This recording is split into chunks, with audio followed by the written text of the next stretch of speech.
Marjasta päivää!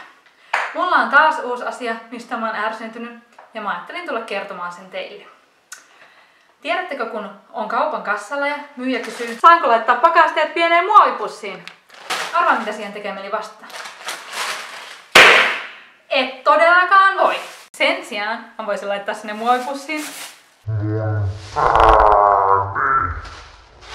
Tai minä voisin kerätä tuolta kadulta muovipussiin hieman koirien ulostetta ja hieroa sen ulosteen tämän kaupan oveen.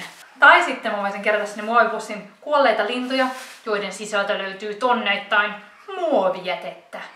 Tai voisin sulloa sinne muovipussiin sieluni, joka on täynnä muovia, sillä nykyään kaikki paikat ovat täynnä pieniä muovipusseja.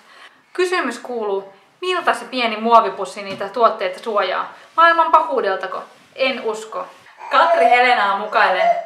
Voi jos jostain saada voisin suuren puurokauhan, sillä heittäisin hevon helvettiin kaikki maailman pienet muovipussit. Moikka!